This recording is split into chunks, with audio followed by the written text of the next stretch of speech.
Can I have the Pledge of Allegiance? Allegiance to the flag of the United States of America and to the republic for which it stands, one nation, under God, indivisible, with liberty and justice for all. Thank you. Roll call, please.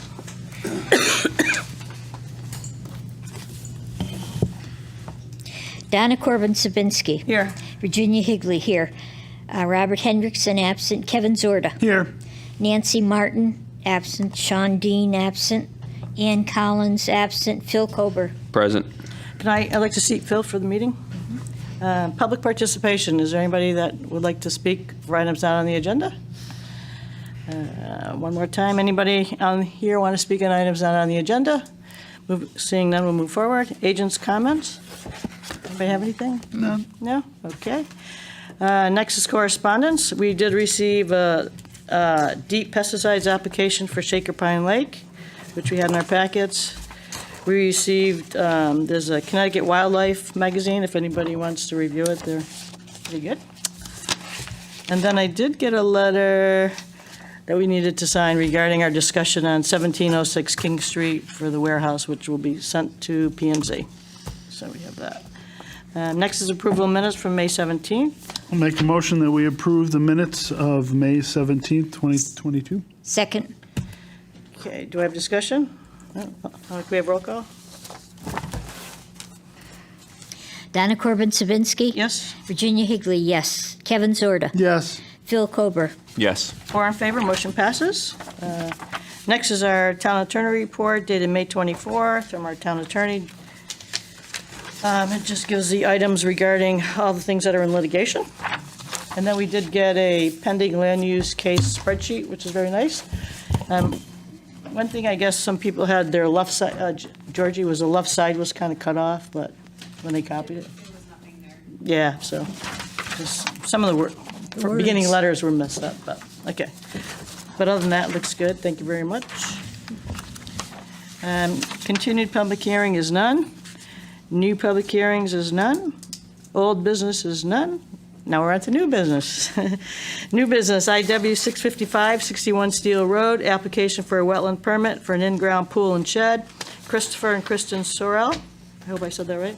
Application owner, map 52, lot 64, R33 zone. Hi, welcome. Thank you. Could you state your name and address for the record? Kristen Sorrell, 61 Steel Road. Chris Sorrell, 61 Steel Road. Hi. So it seems you want to put in a pool and a shed. Yes. Great. Could you just tell us a little bit? It's a L-shaped in-ground pool with a patio and a 10 by 16 shed in the area. Okay. And it looks like the shed is going to be like on the corner of the pool? Yes. Area? Okay. Yes. Thanks.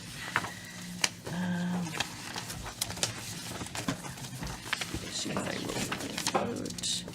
Did anybody have any questions for that? What's going to be in the shed? Just basically the storage for the pool stuff? pool junk. Is that Yeah. where the chemicals will be stored? They probably, yeah. Okay. What kind of pump do you have going in? Or Yeah. filtration system? Cartridge filter. Okay. It does show, we had the planner's office, they mapped out on a little map for us where the wetlands are. And of course, your property, like a lot of people's property, is just, we consider it disturbed wetlands because it's wetlands. When they did the maps, it was after houses were built and everything else, so. But a lot of the pool is kind of like in the wetlands. So that's why you're here. So the only question, maybe it's a clarification too. So the original application, it says there will be erosion sediment control measures, but the staff report says they're missing. Yeah. Has that been reconciled? So I just want to reiterate that part. So it is specified in the applicant's narrative about they will install proper erosion control measures. However, on the plot plan submitted, it's not shown on the location where, and I would just like to propose a site-specific condition. The first one is the applicant will install the proper silt fencing around the entire project during construction and around any stockpiling of soils. And then 2, which is not on my staff report, the applicant will submit a final plan showing the location of the silt fencing.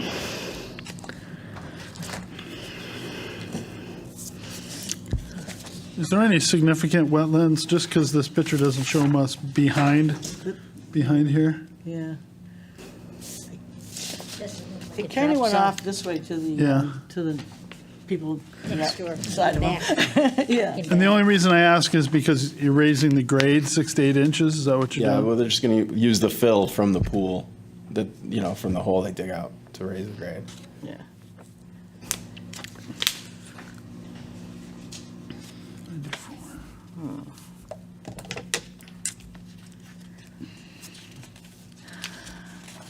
So I didn't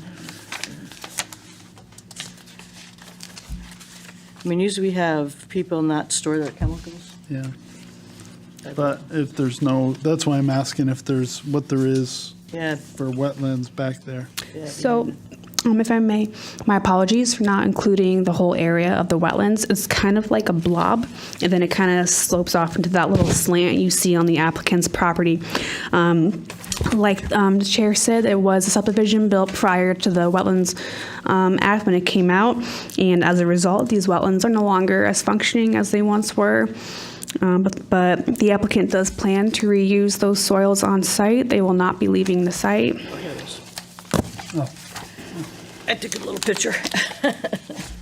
So 61, this is 60. Okay, Right, all right, that's fine. yeah. So I was this is- just, this because is you're your raising the property? grade, I want to Yeah. make sure any of that stuff So wouldn't go the- into a yeah, more so kinda- massive It wetland. doesn't drop down, there's Yeah. nothing wrong. Yeah, Yeah. this is what your wetlands look like. So this is Yeah. your property Yeah, yeah. and the people Yeah. behind you. Yeah. I thought I had printed it, but I couldn't tell where the pool was going. Yeah, Yeah, this was helpful. that was helpful, yeah. I do want to make one more thing pointed out, that the applicant did not get a soil scientist to verify this layer, so there could be a slight chance that these soils might not exist from when we did our wetlands mapping. They might exist more so than what we see, but we get applications for in-ground pools all the time, especially in subdivisions built over wetland areas. Yeah. And if the commission would like, if you don't feel comfortable approving this application because you're not sure of the topography or the surrounding wetlands, you do have the right to continue their application to the next meeting, and I can get that information to you, but it's your discretion. Yeah. No, I looked up the topography and stuff. Yeah. Yeah. Wasn't Okay. that concerned with that That part. subdivision was built a long time Time ago. ago. Long time Everything ago. was disturbed, so, Yeah. If there I was a don't have bigger issues with it. blob, Yeah, Yeah. I might Yeah. worry about it a little bit more, but, okay, and nothing drops off, so I think it's fine, personally. yeah, okay. The one thing I have a question for is Georgie. So on our page 2 of the staff report, it lists all the conditions. I haven't seen that before where you've crossed them off. yeah, So, So, which is as, fine. yeah. So as you may be aware, we've got lots of new staff in the office lately. Lots of changes are happening, and we're trying to streamline our wetlands process more as part of our POCD goal. And one of those goals is to make our process more simplified for applicants that come in, depending on the developer and the applicant.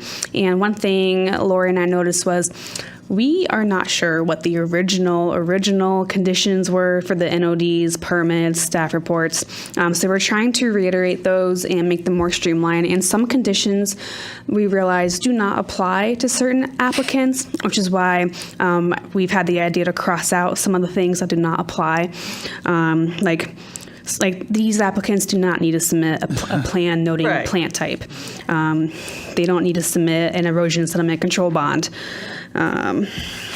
So there's just things that we're trying to make better. That way you as an agency have a more clear idea of what you need to be thinking about for your conditions of approval, especially for like, just for example, zoning enforcement violations and which conditions apply to which applicant and so forth. Just because when we do an approval for a wetlands permit, they're good for 5 years, and I think that's something we need to focus on more too, is that when we submit certain approvals for violations, these conditions are good for 5 years, but the site-specific, you are allowed to put a time limit on that, like a year, 2 years, 6 months.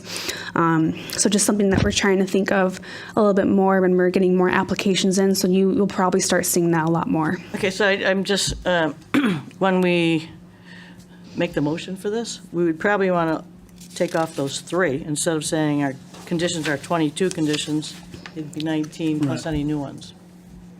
Because you're not going to keep those on there, right? No, you But some of could, them are partial, like, you could also say with the conditions noted in the staff report. Yeah. That way you don't have to do some math. yeah. And I just would like to say that I do like that you leave them on and cross them off. Yeah. That way, if we decide we do want it, we see it there. Back on? Yeah. I just want to make sure that you know what your options are Yep. and then how it applies to every applicant, because every applicant brings different diversity to the agency. Yeah. Okay. The other thing is the application, they obviously didn't realize they had wetlands, because they Yeah, have 0. yeah. Does that have to be adjusted at all, or no? So that was left blank intentionally. Usually the engineer or the soil scientist would fill that out, or even some, very rarely, I would do a quick little GIS thing to interpret it. And originally when they came in, they thought that it was the upland review area, so it was 1,390 square feet. But then again, the drawing I gave you is not to scale. No, it's close, it's good. It's my best interpretation of tracing paper and our GIS, and the scales that were printed were off by about 20 feet. So my drawing could be a little bit big. But basically, it's hard to kind of interpret this type of thing without the layers being on top of each other. So that's fine. So it's okay having it the way it is? Okay. I mostly figured because they're no longer as functioning as they once were, that maybe that would be okay. Okay. Just wanted to make sure, so it's, what we need. Anybody else have anything? Nothing. Yeah. Any motions? or- All right, I will make a motion to approve IW number 655, 61 Steel Road, application for a wetlands permit for an in-ground pool and shed, Christopher and Kristen Sorrell. Applicant owner, map 52, lot 64, R33 zone, with site-specific condition that the applicant will install proper silt fencing around the entire project during construction and around any stockpiling of soils.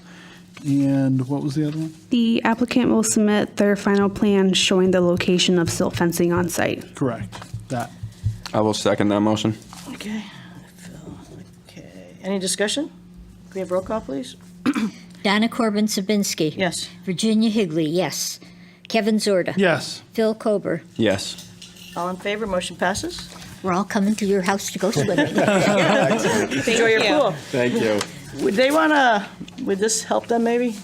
You want this?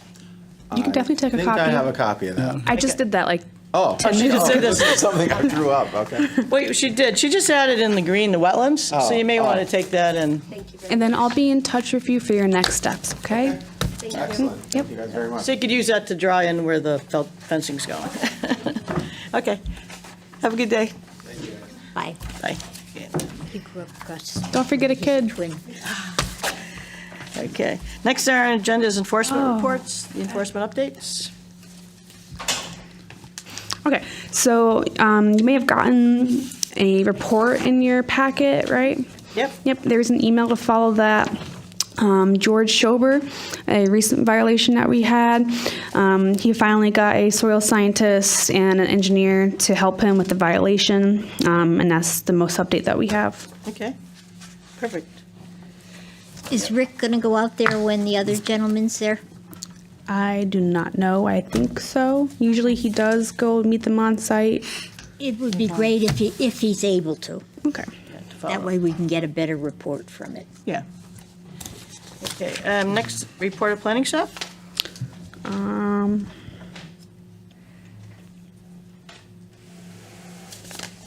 I do not have anything besides the deep application that you read earlier in the King Street letter for your review and signature. Okay. Next is new applications to be received. We have 3 of them. IW 656, 55 Cottage Road, application for construction of a new single-family house. Randy and Stacy Daigle, applicant owner, map 80, lot 55, R33. IW 657, So this is for, I can read it for you, Chair. yes, please. This is for IW 657, 92 Main Street, and a small portion of the Enfield Community Gardens. This is for a wetlands permit for the expansion and improvement of the existing parking lot located on the east side of the property. Ronnie Silas applicant, Silas Brothers LLC, and Town of Enfield owners. Map 24, lots 161 and 47, TD4 zone. Then we have IW number 658, 57 Cottage Road, wetlands permit for the repair of a lake seawall was our original term, but I think lake wall sounds a little bit more fitting. Lorraine Creedon, applicant owner, map 80, lot 179, R33, and just like IW 656, these are both in the lake overlay zone. Okay. I did have a question on 656, 55 Cottage Road. It said it's going to be a demolition and then a new build. Yes, so they are demolishing the current single-family home, and they want to rebuild it. They want to be above that floodplain elevation. They do have a professional engineer, an engineer you may have seen before, Suzanne Choate, and they have professional site plans showing their new house location, how it's going to be above the base flood elevation, and so forth. Okay, because I didn't see a whole lot of information regarding the demolition, so Yeah, so if we same could, here. More demolition information? yes, please. Okay. Yeah, I do have a question. Just, we got the town attorney report, and it does, since we do have one, specific litigation, this Donna Marola. And it says just return of record due. It would be good to have a little bit more information where we are So in this. all that, it's mostly for staff for what that means. It's just us putting together their application materials, NODs, legal ads, agendas, minutes, application materials, and we're just putting it into order for the court. Okay. And the court will use that as like Exhibit A, Exhibit B, and so forth. Okay. And right now it's like, I think it was around 50 documents, and the planning and zoning one is about 80. Okay. Yeah, it's still ongoing. Okay. Anybody? Adjourn? I make a motion to adjourn. Second. All in favor? Aye. Meeting's adjourned. Thank you. 7:7.